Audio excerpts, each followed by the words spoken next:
نحمدہ ونصلی ونسلم علی رسولہ الکریم اما بعد۔ دین کی خاطر سختیوں کا برداشت کرنا، تکلیف اور مشقتوں کا جھیلنا۔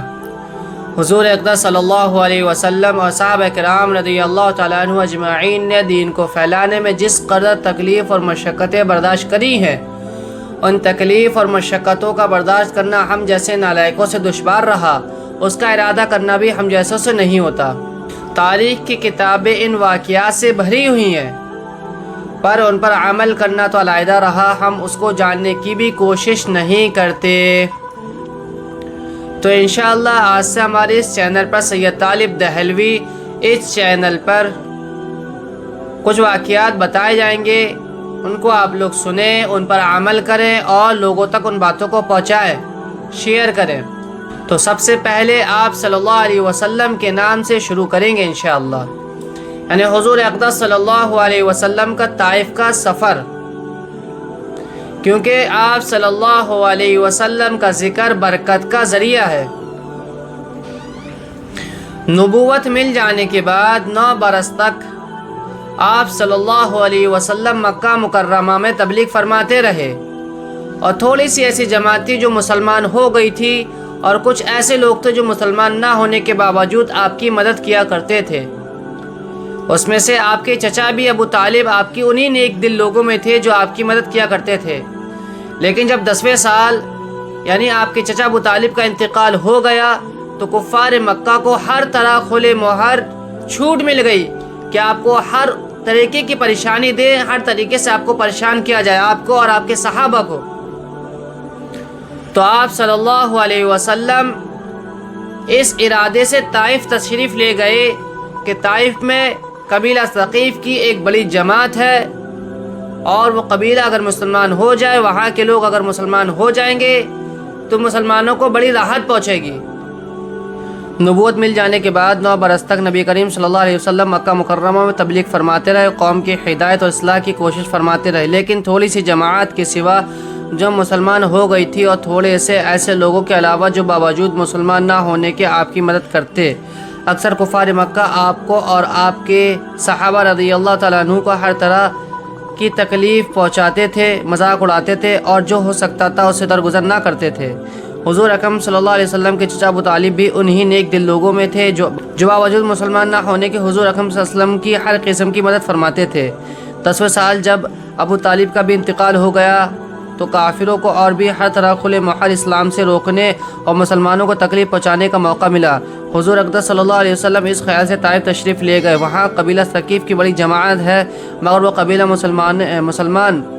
مسلمان ہو جائے تو مسلمانوں کو ان تکلیف سے نجات ملے اور دین کے پھیلانے کی بنیاد پڑ جائے۔ وہاں پہنچے قبیلہ کے 3 سرداروں سے جو بڑے درجے کے سمجھے جاتے تھے گفتگو فرمائی، اور اللہ کے دین کی طرف بلایا، اور اللہ کے رسول یعنی اپنی طرف متوجہ کیا، مگر ان لوگوں نے بجائے اس کے کہ دین کی بات کو قبول کرتے یا کم سے کم عرب کے مشہور مہمان نوازی کے لحاظ سے ایک نوبارد مہمان کی خاطر مراد کرتے، صاف جواب دے دیا اور نہایت بے رخی اور بد اخلاقی سے پیش آئے۔ ان لوگوں نے یہ بھی گوارا نہ کیا کہ آپ یہاں قیام فرما لیں۔ جن لوگوں کو سردار سمجھ کر بات کی تھی وہ شریف ہوں گے اور مہذب گفتگو کریں گے۔ ان میں سے ایک شخص بولا کہ اوہ، آپ ہی کو اللہ نے نبی بنا کر بھیجا۔ دوسرا بولا، اللہ کو تمہارے سوا کوئی ملتا ہی نہیں تھا، اس کو رسول بنا کر بھیجتے۔ تیسرے نے کہا، میں تجھ سے بات کرنا نہیں چاہتا، اس لیے کہ اگر تو واقعی نبی ہے جیسا کہ دعویٰ ہے تو تیرے بات سے انکار کر دینا مصیبت سے خالی نہیں، اور اگر جھوٹا ہے تو میں ایسے شخص سے بات کرنا نہیں چاہتا۔ اس کے بعد ان لوگوں سے نا امید ہو کر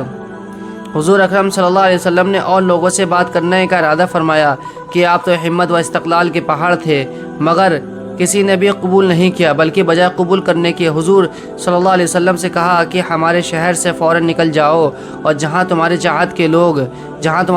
کی جگہ ہو وہاں چلے جاؤ۔ حضور اکرم صلی اللہ علیہ وسلم جب ان سے بالکل مایوس ہو کر واپس ہونے لگے تو ان لوگوں نے شہر کے لڑکوں کو پیچھے لگا دیا کہ آپ کا مذاق اڑائیں، تالیاں پیٹیں،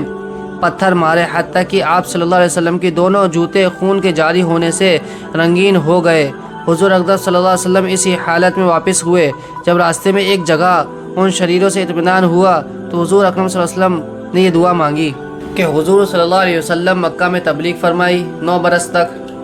اور جو کفار مکہ جو تھے آپ کو پریشان کیا کرتے تھے، آپ کے صحابہ کو پریشان کیا کرتے تھے، تو آپ صلی اللہ علیہ وسلم جب 10واں سال آیا اور ابو طالب کا انتقال ہو گیا، تو پھر ابو طالب کے انتقال کے بعد بھی کفار مکہ کو ہر طریقے کھلے مہر ہر طرح کے پریشانی اللہ کے رسول کو پہنچائے، آپ کے صحابہ کو پہنچائی۔ تو اللہ کے رسول اس ارادے سے طائف تشریف لے گئے۔ طائف میں قبیلہ ثقیف ہے، قبیلہ ثقیف کی بڑی جماعت ہے، وہ مسلمان ہو جائے گی تو مسلمانوں کو راحت ملے گی اور تبلیغ دین کے کام میں ایک بنیاد پڑے گی۔ لیکن وہاں جاتے ہیں، وہاں کے لوگوں سے ملتے ہیں، سوچا کہ مہذب لوگ ہوں گے، مہذب گفتگو فرمائیں گے، شریف لوگ ہوں گے، لیکن بڑی بے رخی سے پیش آئے۔ پہلا کہتا ہے اوہو اللہ کو تم کو ہی نبی بنانا تھا، دوسرا بولا کہ تمہارے سوا کوئی ملتا ہی نہیں، تیسرا بولا کہ میں تجھ سے بات کرنا نہیں چاہتا، کہ اگر تو جیسا تیرا وعدہ ہے دعویٰ ہے تو نبی ہے تو تیری بات سے انکار کرنا مشکل سے خالی نہیں، لیکن اگر تو جھوٹا ہے تو میں ایسے تک سے بات کرنا نہیں چاہتا۔ کہ اللہ کے رسول نے کس قدر تکلیف اور مشقتوں کو برداشت کیا ہے، کہ کیسی کیسی باتیں اللہ کے رسول کو بولی جا رہی ہیں، اور اس کے باوجود اللہ کے رسول پھر اور لوگوں سے بات کر رہے ہیں کہ یہ نہیں مسلمان ہوئے تو دوسرے لوگ مسلمان ہوں گے، دوسروں کے پاس جاتے ہیں، دوسروں سے بات کرتے ہیں گے، کیونکہ آپ تو ہمت و استقلال کے پہاڑ تھے۔ جب دوسروں سے بات کرتے ہیں تو دوسرے لوگ بھی کیا کہتے ہیں، آپ کی بات کو قبول نہیں کرتے ہیں، اور آپ کو کہتے ہیں ہمارے شہر سے فوراً نکل جاؤ، اور شہر کے لڑکوں کو پیچھے لگا دیتے ہیں کہ مذاق اڑائیں آپ کا، تالیاں پیٹیں، پتھر ماریں۔ اللہ اکبر! کہ اللہ کے رسول کو پتھر مارے جا رہے ہیں کہ سر مبارک سے لے کے پیر مبارک تک خون نکلنے لگا، جاری ہو گیا۔ حضرت زید بن حارث آپ کے ساتھ تھے، آپ کے ساتھ گئے تھے حضرت زید بن حارث، کبھی وہ اللہ کے رسول کو بچانے کے لیے آگے جاتے، کبھی پیچھے آتے، کبھی دائیں جاتے، کبھی بائیں جاتے، ان کے بھی خون نکل رہا، اللہ کے رسول کے بھی خون نکل رہا ہے۔ اللہ کے رسول ان چیزوں سے بچنے کے لیے بیٹھ جاتے تو وہ لوگ ایسے ہوتے کہ آتے آپ کے بغلوں میں ہاتھ ڈالتے اور کھڑا کر دیتے آپ کو، اور پھر چلاتے۔ اللہ کے رسول پھر بیٹھتے، پھر آتے، پھر ہاتھ ڈالتے، پھر کھڑا کرتے اللہ کے رسول کو، پھر چلاتے۔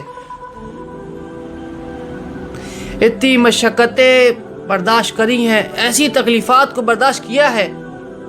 کہ ان تکلیفوں کو برداشت کرنا ہم جیسے نالائکوں سے نہیں ہے، اس کا ہم ارادہ بھی نہیں کر سکتے۔ اور ہم ان واقعات کو پڑھتے بھی نہیں ہیں، اپنے بچوں کو بتاتے بھی نہیں ہیں، اور ان کو جاننے کی ہم کوشش بھی نہیں کرتے ہیں۔ ہم ان واقعاتوں کو پڑھیں، ان واقعاتوں کو سنیں، ان پر عمل کریں کہ اللہ کے رسول نے کس قدر تکلیفیں اٹھائی ہیں، کیسی مشقتیں اٹھائی ہیں۔ آج ہم کیا کر رہے ہیں کہ اپنے گھروں سے سنتوں کو جنازہ نکالنے باہر پھینک رہے ہیں، کہ صبح اٹھتے ہیں سب سے پہلے داڑھی صاف ہوتی ہے، فجر کا پتہ نہیں، ظہر کا پتہ نہیں، عصر کا پتہ نہیں، مغرب کا پتہ نہیں، عشاء کا پتہ نہیں، قرآن کو سیکھ نہیں رہے ہیں، قرآن کو سکھا نہیں رہے ہیں، گھروں میں قرآن کی تعلیم ہو نہیں رہی ہے، صحابہ کے واقعات کو پڑھا نہیں جا رہا، صحابہ کے واقعات کو بتایا نہیں جا رہا ہے، اور ہم کہتے ہیں کہ ہم بڑے حالاتوں میں، بڑی مشقتوں، بڑے پریشانیوں میں ہیں۔ ارے بھائی اللہ کے رسول کے واقعاتوں کو پڑھیں، اللہ کے رسول کے واقعاتوں کو سنیں، اور اپنی زندگی میں اللہ کے رسول کی سنتوں کو لے کر آئیں کہ کس قدر تکلیف اور مشقتیں برداشت کی ہیں اللہ کے رسول نے۔ وہ آج ہم کیا کر رہے ہیں ہم کو ذرا بھی احساس نہیں ہے، اور ہم کہتے ہیں کہ ہم محمدی ہیں۔ اس کے بعد اللہ کے رسول ان شریروں سے ایک اطمینان کی جگہ جا کر بیٹھتے ہیں، اللہ سے ہاتھ اٹھاتے ہیں، اللہ سے فریاد کرتے ہیں، دعا کرتے ہیں، اللہم علیک اشکو ضعف قوتی وقلتی حیلتی وہوانی علی الناس یا ارحم الراحمین، انت رب المستضعفین وانت ربی الى من تکیلنی الى بعید یتجاہمونی ام الى عدو ملکتہ امری ان لم یکنوا بک علی غضب فلا ابالی ولكن عافیتک ہی اوسع لی، اعوذ بنور وجہک الذی اشرقت لہ الظلمات وصلح علیہ امر الدنیا والآخرۃ من ان ينزل بی غضبک او یحل علی سخطک لک العتبى حتی ترضى ولا حول ولا قوة الا بک۔ اللہ سے مانگ رہے ہیں اور کیا کہا؟ اللہم الیک اشکو ضعف قوتی، اے اللہ تو صحیح شکایت کرتا ہوں میں اپنے کمزور اور اپنی بے کسی کی، وقیلت حیلتی وحوانی علی الناس، کہ اور لوگوں میں ذلت و رسوائی کی۔ اے ارحم الراحمین تو ہی ضعفاء کا رب ہے اور تو ہی میرا پروردگار ہے۔ تو مجھے کس کے حوالے کرتا ہے؟ کسی اجنبی بیگانے کے جو مجھے دیکھ کر تشرع ہوتا ہے اور منہ چڑھاتا ہے، یا کسی دشمن کے جس کو تو نے مجھ پر قابو دے دیا؟ اے اللہ اگر تو مجھ سے ناراض نہیں ہے تو مجھے کسی کی بھی پرواہ نہیں، تیری حفاظت مجھے کافی ہے۔ میں تیرے چہرے کے اس نور کی طفیل جس سے تمام اندھیریاں روشن ہو گئیں اور جس سے دنیا اور آخرت کی سارے کام درست ہو جاتے ہیں، اس بات سے پناہ مانگتا ہوں کہ مجھ پر تیرا غصہ ہو یا تو مجھے سے ناراض ہو۔ تیری ناراضگی کا اس وقت تک دور کرنا ضروری ہے جب تک تو راضی نہ ہو، نہ تیرے سوا کوئی طاقت ہے نہ قوت ہے۔ اللہ مالک الملک کی شان کی قہقاری کو اس پر جوش آنا ہی تھا کہ حضرت جبرائیل علیہ السلام نے آ کر سلام کیا اور عرض کیا کہ اللہ تعالیٰ نے آپ کی قوم کی وہ گفتگو جو آپ سے ہوئی سنی اور ان کے جوابات سنے، اور ایک فرشتے کو جس کے متعلق پہاڑوں کی خدمت ہے آپ کے پاس بھیجا کہ آپ جو چاہیں اس کو حکم دیں۔ اس کے بعد اس فرشتے نے سلام کیا اور عرض کیا جو ارشاد ہوا میں اس کی تعمیل کروں، اگر ارشاد ہو تو دونوں جانب کے پہاڑوں کو ملا دوں جس سے یہ سب درمیان میں کچل جائیں، اور یا جو سزا آپ تجویز فرمائیں۔ حضور اکرم صلی اللہ علیہ وسلم کے رحم و کریم ذات نے جواب دیا کہ میں اللہ سے اس کی امید رکھتا ہوں کہ اگر یہ مسلمان نہیں ہوئے تو ان کی اولادیں میں سے ایسے لوگ پیدا ہوں گے جو اللہ کی بندگی، اللہ کی بڑائی بیان کریں گے اور اس کی عبادت کریں گے۔ یہ ہے اخلاق اس کریم ذات کے جس کے ہم لوگ نام لیوا ہیں کہ ہم ذرا سی تکلیف سے کسی کی معمولی سی گالی دے دینے سے ایسے بھڑک جاتے ہیں کہ پھر عمر بھر اس کا بدلہ نہیں اترتا، ظلم پر ظلم اس پر کرتے رہتے ہیں اور دعویٰ کرتے ہیں اپنے محمدی ہونے کا، نبی کے پیرو بننے کا۔ نبی کریم صلی اللہ علیہ وسلم اتنی سخت تکلیف و مشقت اٹھانے کے باوجود نہ بددعا فرماتے اور نہ کوئی بدلہ لیتے کہ اللہ کے رسول کے ساتھ کتنی سخت تکلیفیں اٹھائیں، کیسا پریشان کیا گیا، اللہ سے مانگا، اللہ نے حضرت جبرائیل السلام کو بھیجا اور ان کے ساتھ ایک فرشتہ اور بھیجا جو طائف جو جگہ ہے، طائف جو پہاڑوں کے علاقہ گرا، وہ پہاڑوں کی خدمت اس فرشتے کے متعلق تھی، اور اس فرشتے نے آگے سلام عرض کیا اور ارشاد فرمایا اللہ کے رسول فرمائیے کہ اگر آپ فرما دیں، آپ اجازت دے دیں تو دونوں پہاڑوں کو ملا دوں اور یہ بیچ میں کچل جائے، کہ طائف کے دو پہاڑوں کے درمیان طائف بسا ہوا ہے۔ اللہ کے رسول نے منع کر دیا، نہیں۔ ارشاد فرمایا اگر یہ اسلام نہیں لائے تو ان کی اولادیں لے کے آئیں گی جو اللہ کی بڑائی بیان کریں گی۔ ایسے اخلاق تعالی شان۔ آج ہمارا معاملہ کیا ہے؟ ہمارا معاملہ تو یہ ہے کہ اگر ہم کو کوئی گالی دے دے تو زندگی بھر اس کا بدلہ لیتے رہتے، اس کو تکلیف پہنچاتے رہتے ہیں۔ اللہ رسول کے کیسے عالی شان مقام ہے، اخلاق ہیں، اور ہم کہتے ہیں کہ ہم محمدی ہیں، اللہ کے رسول کے پیروکار بننے کی ہم کہتے ہیں کہ ہم اللہ کے رسول کے پیروکار ہیں۔ تو بھائیوں ان کو سیکھیں۔ وآخر دعوانا الحمدللہ رب العالمین۔